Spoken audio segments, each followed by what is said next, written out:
Good evening and welcome to PM Express, the business edition. And if you've been monitoring developments in the banking space, you hear about the fact that the numbers, the dates are running December 31. If you are a commercial bank in this country, you need to have a stated or a minimum stated capital of 400 million Ghana cedis. When the governor of the Bank of Ghana last engaged journalists, he said that about 22 commercial banks have met the minimum capital requirement. So if my numbers are right, it could be maybe 7, 8 are still working to meet these new capital levels. This evening we'll be asking ourselves, as the banks race to actually meet the new minimum capital requirement, do you merge or you acquire or you raise funds? What's the best way out? What have been the best practices for those who have merged or those who have been acquired? I'll not be doing this discussion and I'll be joined by certain creme de la creme personalities in the banking and financial space. My name is George Jaffe. This is PM Express, the business edition.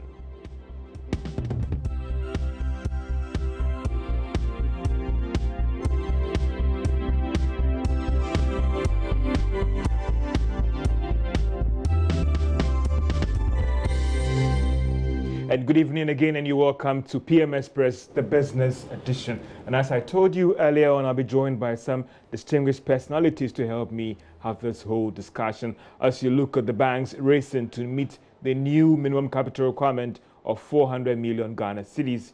Do you merge or you should be acquired? And looking at the time left, actually, if you go to any of these routes or if you explore any of these routes, would you be able to meet the capital unless the regulator gives you a waiver or not?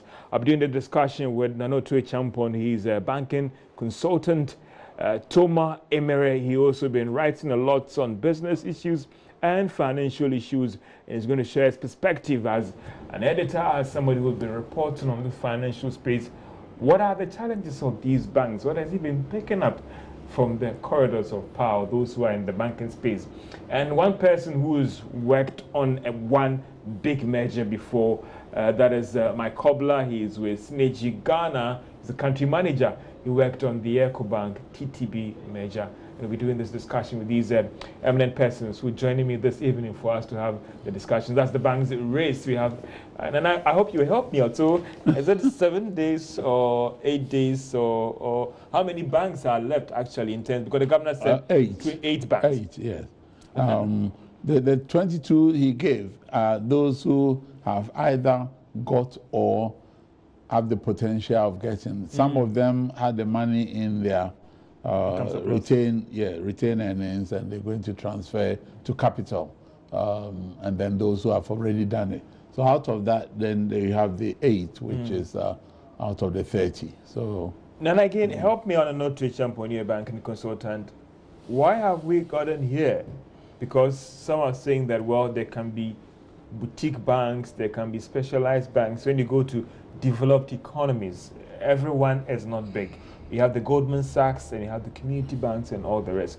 But why is it that in the case of Ghana, we are having a stated capital of 400 million Ghana cedis for all the banks? For the universal banks. In the space, we have 5 levels of banks under Act 930.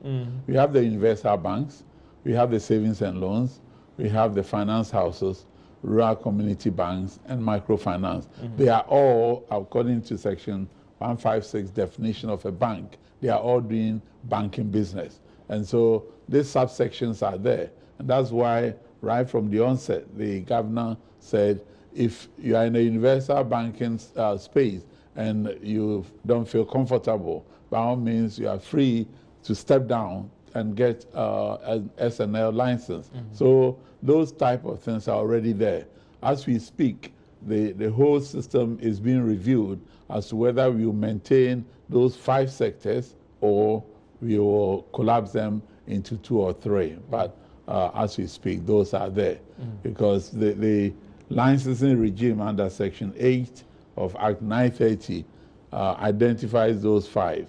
But it doesn't, it's not cast in stone. And so the regulator has the option of either collapsing or expanding. But the Bank of Ghana, in setting this capital, I remember argued that we need well-capitalized financial institutions, and therefore have that number as 400 as the minimum for any bank that wants to operate in this economic space? Yeah, so those are the banks. And as I said, there are deposit-taking institutions as well. So the ones you refer to... Universal banks. That's right. For the universal banks, that is the ones they are pitching the capital at 400 million. Then at the others, they have lesser minimum capital, 15 million for SNL and finance houses, 1 million for rural banks, 2 million for microfinance, that sort of thing. So the space is wide. Wherever you want to fit in, you can fit in. But for the universal banks, we are saying, yes, the 400 million is the minimum, and it's only the floor. The ceiling is open because the ICAP that they have introduced, which you are going to do your capital requirement directive on more or less on a daily basis. It depends on the risk that you are taking on as to how much capital that you need. So don't look at the 400 million as that's all you need. Some may have as much as 2 billion and so on. So from the numbers I've seen, I don't know whether all these banks have 2 billion Ghana, but let me bring in my cobbler. He's played in this financial space. He's worked with lots of banks and all those things. Some are saying that 400 million Ghana cedis, it's a lot of money. And in this space, to raise that money, I don't know where you're going to get that from, Michael. No, I think that 400 million is less than $100 billion as we speak today. If GNPC or VRA has to import crude for our energy needs, you are looking at a minimum of about 30 to 50 million per cargo. And it's quite sad to say that if you are a universal bank in Ghana and you cannot finance a cargo, a cargo is just about 6 to 8 weeks of supply, import cover. I mean, for the energy companies, so I mean, you have a lot of banks, and it's about impact and relevance, what the banks can finance within the space, the micro space that you employ. So, yes, I mean, 400 million may sound like a huge figure, but I mean, the dollar is about 5 point something now. I mean, on the forex bureaus. Okay, so this is less than $100 million. Yeah. Okay, so if your single obligor is what 25% of your capital, then we are looking at what, $25 million. So a single bank may not be able to finance one cargo of crude. That's right. That's what we are talking about. So putting it into context, and I agree with Dana that, look, it's either you are a universal bank with a muscle to be able to do big ticket deals, or if you are not within that space, you step down to a savings and loans or a finance house. I mean, there's enough room. Yeah. I mean, so don't try to be a bird when you're a butterfly, as it were.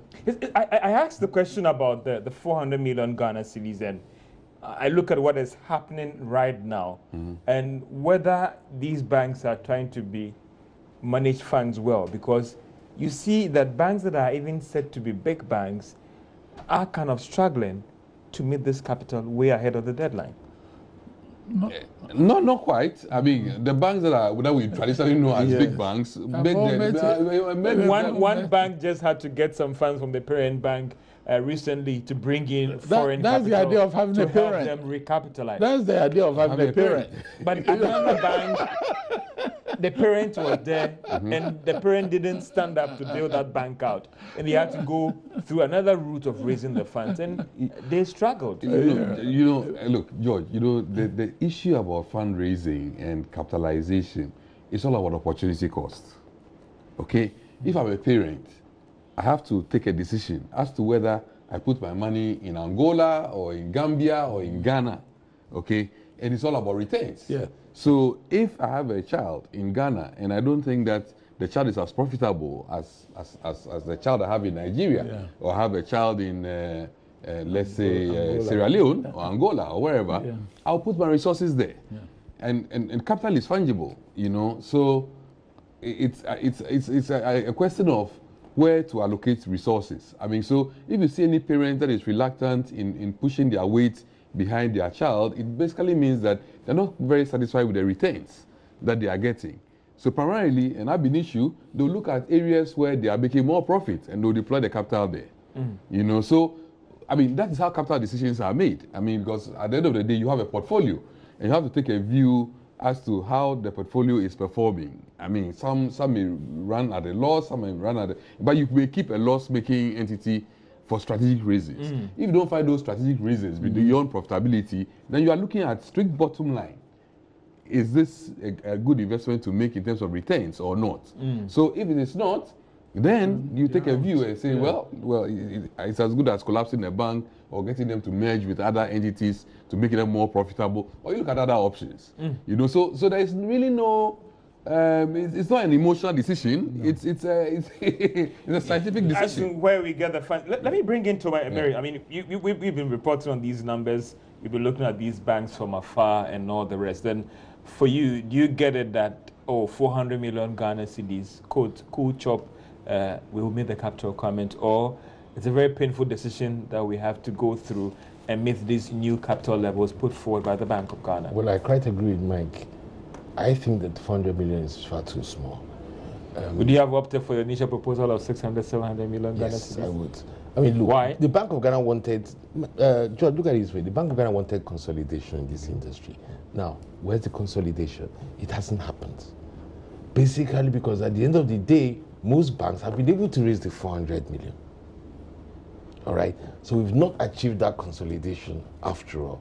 The fact is that, apart from the fact that we need banks with more capital, all right? We also needed to diversify shareholding, because the big bane, this poor corporate governance thing keep talking about in the bank, is all the result of too much concentration of power among certain bank owners. And the Bank of Ghana was hoping that they could get away from that. But when you force two banks, let's say you take two banks, A and B, who are equal balance sheet strength, and they merge. And so there you have somebody who had a 60% stake in one of the banks. He now has a 30% stake. He can't ride roughshod over everybody else and do whatever he wants and run the bank into trouble. And that was one of the aims, apart from raising the capital base of the banks. And that has not been achieved. And I still think that even if all the banks do meet the 400 million, the fact that we've not been able to sufficiently dilute the powers of some people among bank owners is a drawback in terms of the whole process. It's just that now they have a bigger playing field on which to misbehave. Now, let me bring in Nana Otuichampo. Nana, there's an argument out there for a lot of people, and I believe that Thomas' argument that this capital raising was put forward for certain reasons. Bring about consolidation, bring in fresh capital. I see a lot of banks looking at their income surplus. I don't know whether that would count out. The financiers here would help me out. It's a sign of bringing in fresh capital. So maybe the whole idea about this recapitalization maybe has failed. I wouldn't say so. Yes, the tangential, I would say, reason was what Thomas was referring to, that yes, they wanted the concentration to dissipate and sort of spread ownership. So at the onset, there was a suggestion of going onto the capital market so that, you spread the ownership. Now, at the end of the day, the objective was to have strong capital to support the type of economy. As Mike referred to, back in 2000, 2001, when we did the last recapitalization, we were not an oil economy. Now we are an oil economy with, big ticket deals going on. And are we always going to run abroad and look for, even cocoa board has to go abroad to syndicate just to buy cocoa, because the banks don't have the capital. So that 400 million is a good thing. And if, we could have got it through, say, 20 banks out of the 36 that we started with, fine. If they all feel they can get it, as the governor has confirmed, 22 more or less likely to get, and if another 3 or 4 come on top, it would have achieved something, but not what one was hoping for, because it's been done elsewhere. Nigeria, they started with 89 and they ended up with about 12 or 13. Malaysia started with 80, they ended up with 12. We started with 36. And if we end up with 25, we haven't really done well. I'll tell you to hold your horses there as we move into the second band of this program. I'll be bringing in Mike to help me out. I mean, my cobbler worked on one of the biggest mergers in this country, that is the EcoBank and TTB as well. What goes into this whole merger exercise, and when it comes to maybe being acquired by another bank as well? If you've just joined us, this is the PM Express, the business edition, as you look at the banks that are racing to recapitalize. Do they merge, or I wait for someone to come and marry me? This is PM Express. Take a short break. We'll be right back. Welcome back to PM Express, the business edition, as we looked at the banks that are racing to meet the new minimum capital requirement. Do they merge? Do they wait to be acquired? Or there are other avenues that they can go to meet this new capital level of 400 million Ghana cedis come December 31. So maybe by January 2nd, January 3rd, the Bank of Ghana would be ringing the bell that, okay, those who have made the capital, move to this line. Those who have made the capital, move to the other line. And then maybe find your way outside the school. Nana, is that what you're getting that is going to happen? What is going to happen January 3rd if a Georgia Bank has not met the new minimum capital requirement? Yeah, well, you said it all, that yes, if you haven't met it. But out of the 8 that right now we know having officially met it, I think about 4 are meeting. So there might be the other 4 which may go into forced marriages, to retain their universal bank license. Other than that, they will be forced to step down, and I don't think any of them wants to step down. So we may end up with some marriage of inconvenience rather than convenience with the remaining 4. Thomas, do you think that these marriages are bound to fail? Because you look at the situation where even other banks, and I'll be coming to my cobbler when they came together, EcoBank, TTB, and all the problems. But if there's marriage of convenience, Dana has just said it's the marriage of inconvenience. Hey, look at Consolidated Bank. You take 5 disparate financial institutions, totally different visions, totally different market strategies, totally different processes and procedures, and you bring them together. It's going to take quite a long time for you to get, to have your operations streamlined, okay? And don't forget that the rest of the industry is not waiting for you. And you're running expenses while you're struggling to get yourself together, all right, to actually consolidate in actual fact, as different from just having a name, Consolidated Bank, and having some documents to show that now you're one institution.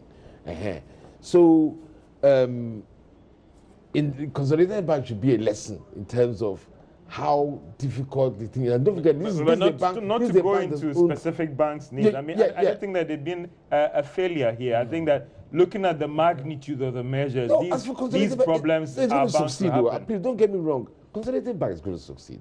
But I'm talking about the time it takes. Consolidated Bank's advantage is that it's big. So they can afford to absorb the shocks and the momentum they would lose while they are trying to organize themselves. But look, first of all, don't forget that even these banks are merging. There's none of them that if you put the money they have on the ground right now, you put it together, none of them even can raise the 400 billion. They're not strong banks. They're not strong banks anyway. They're not big banks. All right. So can they survive while they are organizing themselves and turning 2 totally different partners into one? Is one question. But I think the first question you even ask is that, okay, when the banks merge, where are they going to get the rest of the money they need from? A typical example. Have you done the math? That's an example of 2 banks that are coming together. They still wouldn't meet the minimum capital requirement. There has to be an additional injection again of. What else you look for that? If you do the maths, it's here. I've done the maths already. Omnibank and BSIC, based on the accounts as of September 30, taking the eligible capital that qualifies for the 400 million stated capital retained earnings. Between them, we are talking of 194.8 1.867 million. Based on third quarter accounts. Based on third quarter accounts. A lot of things change. They up to 200 million. A lot of things will change within 1 week. Oh, please. There may be some capital injection behind the scenes that because they are private banks. Yeah. I mean, that has to be the idea. What I'm saying is that they still have to put so many things, because now, why I'm saying this is that now these two banks are merging. Now they are probably going to be absorbing new shareholders at the same time. There's a lot of complexities, and a bank is supposed to be a well-oiled machine where all the parts fit. Before this program started, I give you an example of what's going on here, George. And what I say is it's the case of you want to get married, and the only reason you're getting married is because somebody has told you don't get married by midnight. Somebody's going to arrest you, or you won't get that property that I want to inherit. And there's a girl down the road who has exactly the same problem. No consideration as to whether you're compatible, but in fact you both want that property. So you now say, okay, let's get married.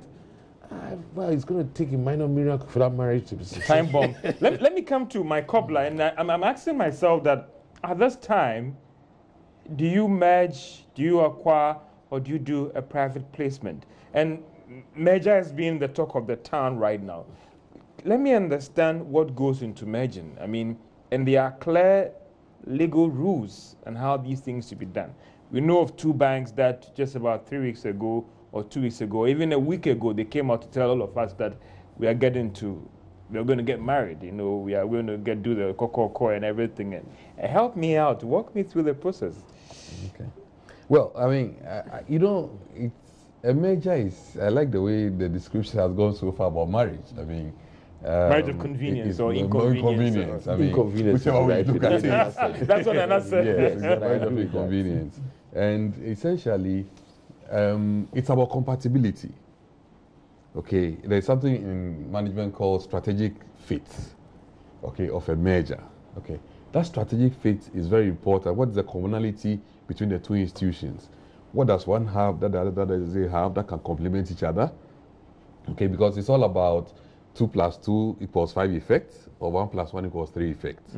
Okay, so the sum of the two coming together should generate a much bigger output than if they were standalones. So ideally, technically speaking, that's how it's supposed to be. So, I mean, two institutions will generally say, okay, we want to merge. And mind you, merger is usually controlled, I mean, from a board perspective. But in the case of the EcoBank TTB, it was a pure shareholder play. Shareholder play because, I mean, Smith, who was a shareholder of TTB, had some majority stake of over 60%. Okay? And it also had some minority shares in EcoBank. So in that particular scenario, which was very unique, management was not consulted at all. It was a discussion at a shareholder level. Okay, because then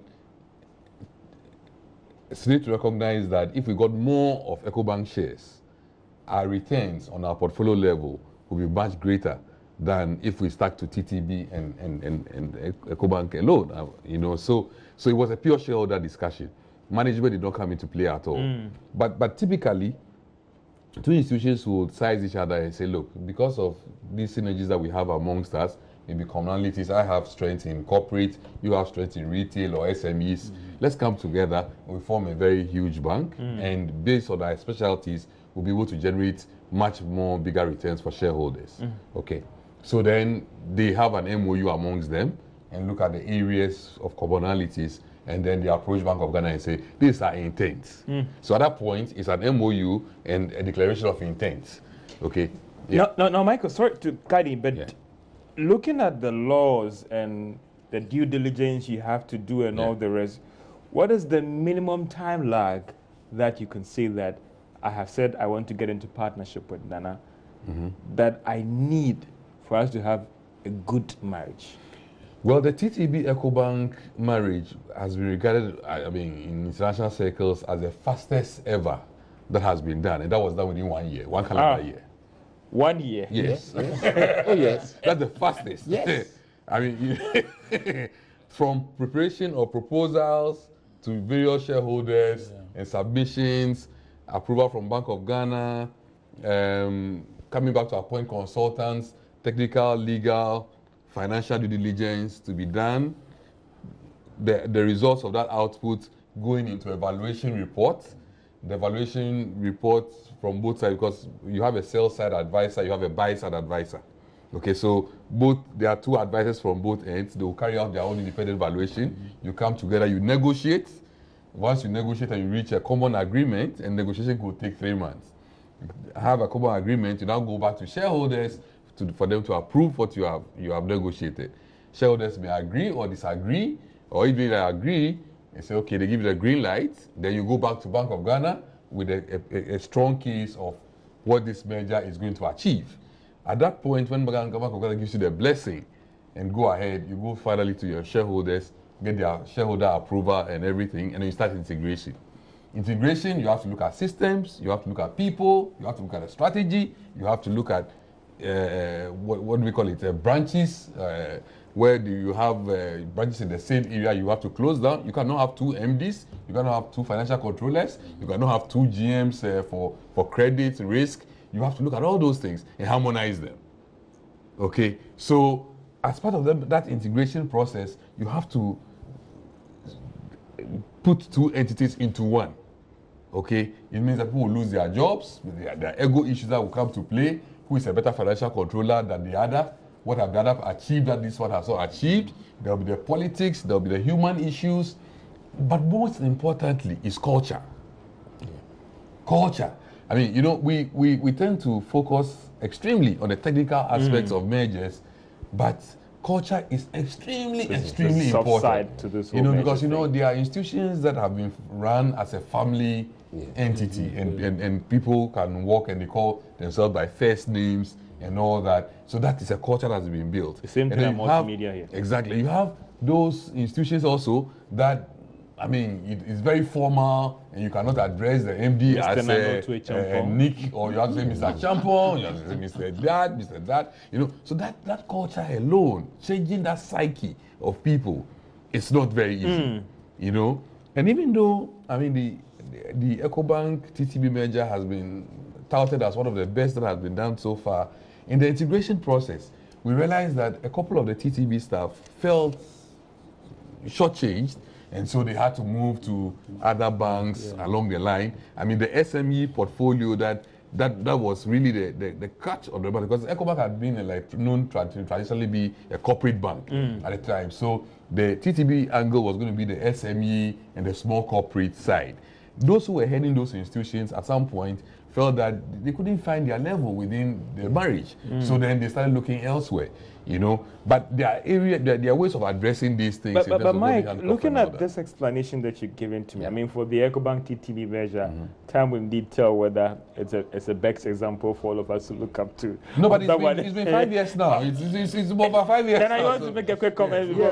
Because to assist, I mean, at the time of TTB EcoBank, there wasn't any directive. So they were using general law to do it. Now, since then, we've had Act 930, which has given some pointers, and then this Mergers and Acquisition Directive, which was issued in July this year. Those also give specific, timelines. Like, for instance, if you send the application to BOG, they are supposed to reply within 10 days. Yeah. Within 10 days, whether they like it or not. Either to say that, yes, we acknowledge and we're going to deal with it, or your application is defective, and they have to list all those items that are missing before they start considering. Then after that, they have 6 months within which to consider your application in full and proceed. But you see, the timeline that we have now, I put it as 21st December, because after 21st December, you don't have many working days left. And we go into Christmas. So, but what the regulator, I suppose, would like to see is that you have made an effort that, yes, you are going to get married. And so they might give you a bit of leeway, but not an extension of time in the sense that to meet the deadline. We'll be getting to the final round of this discussion in our PM Express Business Edition. I'll be looking at, so what is next for this whole banking recapitalization move? Are they going to be given an extension for those who have indeed started the process, or when come January 3, if you have not started the process, you will lose your license and become a savings and loans company. Would you advise any of these banks, Nana, Mike, to go and merge, to be acquired, do private placement, or just wait on death row for that action to come? This is George. You have this business edition of the PM Express. We'll take a short commercial break and we'll be right back. Welcome back to PM Express, the business edition, as we look at the banks that are raising to recapitalize. Do they merge? Do they look for it to be acquired by someone else, or they actually do private placement or wait for that D-Day and the hangman comes in and pick them up? I'm talking to Mike Kobler. He worked with Synergy Ghana Country. Manager Nana Otoye Champon is a banking consultant. And Thomas Emre has been reporting on banks and financial issues. So, Nana, I asked this question again about what is going to happen. So if, for instance, I have started the process of trying to recapitalize, then there will be a grace period for me to do that, right? And those who, it's clear that for this boy, he has no progress. He's not going to make it economically. Then let's let him find his way out of the school. Well, the thing is, nobody can guess what the regulator has up his sleeve. But the presumption that we can make is that all along, they said those who want to merge, they want to see that they have started seriously. And as I said, you send your initial application, at least 10 days, they have looked through and they see the potential in there. I mean, not you sent it and then they saw so many deficiencies, then you haven't even started. So they see the potential in there, then you supply further information, they got 6 months to look at. So when it comes to the 1st December and they have 4 or 5 banks in that situation who are now starting the process, it's a close call. They will have to make that decision. Too close to call. Yes, too close. Mike, I look at the options right now, and is there any option available for me if I was initially looking forward to an angel investor to bring in some $500 million outside and it didn't come? Is it all lost right now, or I can be acquired by someone, or is there hope for me, looking at the number of days left, that at least I could get Bank of Ghana to tell me that, okay, George, Rafi Bank, go ahead, finalize the deals, and then you will stay as an investor bank? I think it would be very difficult to convince Bank of Ghana at this stage of a private placement of an angel investor, because, I mean, you've had about 1 year, I mean, this going on. So if anybody was going to put in money at this stage, they would have done it. So the only option available now is to get acquired or to get merged. And in doing that, like Dana mentioned, you need, within that 10 days, you should have demonstrated to Bank of Ghana that there is some synergistic logic in the two of you coming together. Because Bank of Ghana as a regulator would also ensure that we don't want a situation where that merge entity will fail eventually. So they will look at it through, and even now, it's going to be more difficult because they are going to look at it with a lens, with a comb stick lens, to make sure that everything that you have said is really kosher, and you are going to be able to manage that merger process to a successful end. Because, you know, it will be a disaster to start a merger process today, and 6 months down the line, or 9 months down the line, you come back and report that it couldn't happen. At that stage, what does the regulator do? Does he revoke the alliances of the two parties, or what happens? That's another interesting development. Exactly. Well. Yeah. So the thing is that I'm sure that at this moment, anybody who takes that decision, Bank of Ghana is going to be part of the integral process of the merger route, such that they micromanage it in a manner that it will not get to that 6 months or 9 months, and then you come back and say, we couldn't reach an agreement. You'll be forced to reach an agreement, one way or the other. Thomas, the skeptics, some of them are saying that, okay, I looked at some of the books, some of the banks, the Bank of Ghana has explained and all those things. And I saw, even though I've had an explanation, I saw a stated capital of 60 million Ghana cedis. Now some are saying that the deadline will come and will have an extension, and therefore back to business as usual. Do you share those who put out those views? Or they are misplaced? There won't be an extension for banks as Nana and Mike have. That is your conviction, or that's your belief, or that's what you think is going to happen? There will not be an extension for those who are not making any moves. All right, there will not be an extension for those. Some are the skeptics again who say we are in Ghana. As you said, as you guys have said, I can't mention names. Yeah. But there are a couple of banks that we know for them it is over. No angel investor will come from anywhere. I understand one of them is a foreign bank, funny enough, has even started auctioning his properties. I think that one they made a corporate decision not to recapitalize. They made a corporate decision not to recapitalize anyway. You know, so one or two banks will fall out. But for a bank that has just sat back and not made any proper move to get out of this morass, even at this last minute, I do not believe the Bank of Ghana is going to give them any extensions. The extensions will come for those who have started the process, and the Bank of Ghana acknowledges that the process needs time to run through. And as Mike has said, that process itself will micromanage by the Bank of Ghana to make sure that at the end of the day, the process is concluded. Nana, we were here, and I will see that play the devil's advocate again. Yeah. We're here in Ghana, and some banks form an association of local banks or whatever, and did all sort of things. And that is when those who want to play the devil's advocate will argue that we are in Ghana here, and that this deadline might be extended. No, not at all. Especially having regard to the fact that the number left is not that huge. At the time, banks. Yeah, it's not very minimal. Who are still looking up to God for that we miracle? We can sacrifice those ones, you know. So because those who went and you call them an association of indigenous banks, they had the numbers. You called them. Now they don't. Sorry, go ahead, Nana. The numbers, you know, and therefore surprisingly, one of those who was leading the call has made it. You see, and therefore I think the few that will be left, about 3 or 4, either they will merge, they will get themselves acquired, or they will just cease trading. Mike, come to January 15, end of January. What is your expectation going forward if we're able to clear this hurdle of this merger, acquisitions, and recapitalization? No, I think come January 15th, we'll have stronger banks in the country ready to do business. If our macroeconomic indicators remain stable and T-bills the rates at which they are, they'll have to find a way of deploying their capital. I mean, and we're going to see banks heckling and coming to George Uafia and saying, don't you want to buy a new set of furniture? Or don't you want to buy a new house?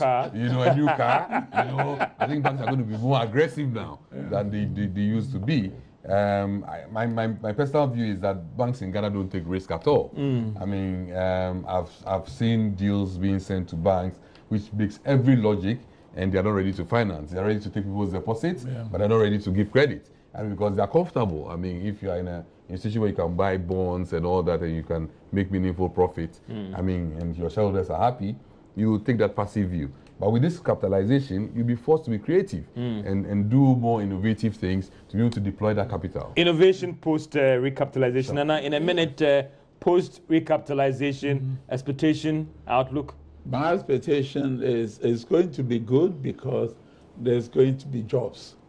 Now, as Mike said, now people are going to be knocking at doors to sell. But if banks are merging, I have a funny bigger capital. They got bigger capital. Is the economy going to expand? They are not going to lock that capital in the vault and then look at it every morning and say good night to it. They are going to put it to work, and therefore job creation is going to come. And that's the way I see that. If anybody approaches me for a job in a bank, I say go after January, you know, because the banks will then be doing serious business. And there will be just... Well, in a minute, Thomas also seems to have Go ahead, Thomas. I disagree. So, even the banks that have just recapitalized, look at their loan growth rates. Look at how the structure of their balance sheets have changed between 2016 and now. All right, even the banks, the first banks to recapitalize, they'll be the minimum. they are still moving money out of their loan portfolio into treasury bills. Even though the treasury bill rates are low, the banks have been hit by this non-performing loans thing, and they're scared. All right. Now, don't forget too that most of a bank's loan policy is not funded by equity; it's funded by deposits. All right. So the availability of new capital does not actually do that much to how much they can lend. What it does is that it gives them more leeway to lend if they have the deposits to actually, because now that single obligor thing changes, all right? But it doesn't really add that much to how much. I mean, when you have a bank that has deposits of 3 billion, of 3-4 billion, and he's using to fund his loan book, and you add maybe 200 billion to his equity, it's not going to change the available money he has to lend that much. Mike, in 30 seconds, you think that the environment can accommodate this expected growth that we are all looking forward to in the banking sector? Yes, I believe so. Just to quickly comment on what you said, bank and deposits ratio, I mean, in terms of leveraging the capital, is 1 to 10. Yeah. Okay, so if we had 40 million or 60 million, and now we have 400 million. I mean, it's 10 times. Yeah. Yes. Okay, so that's the room that it creates. I mean, you don't just look at the. But are they going to take the room? Because what I'm saying is that banks have been recapitalizing. They started, I mean, a year ago. Yeah. And you still watch, when you look at their loan book growth compared with their investment portfolio growth, and you find that most of their growth is in investments. I was even doing the figures this evening. 10 seconds for all of us to wrap up. Yes, so Mike, you just... I believe, I know, going forward, I believe that, I mean, in terms of growth, the economy has the capacity. I mean, with all these 1D, 1F, and all that initiatives coming up, we are having all these international companies trying to invest and looking for local content, local components. So there'll be room to invest these monies that are coming in, that are being recapitalized. I mean, the question is, what are the opportunities that are available that these banks can harness? I mean, to make sure that they sweat this. Mike, sorry, all too soon we have to draw the curtain down on PM Express, the business edition. It looks like there might be a part 2. We need another part to discuss the banking sector after recapitalization. My name is George Jafia, your standing host this evening as you look at the banking sector. Later with Anotu Champo is a banking consultant. To my memory, he edits the newspaper, and also my Kobla country director of Synergy Ghana. And that's all for PM Express Business Edition. Enjoy your night.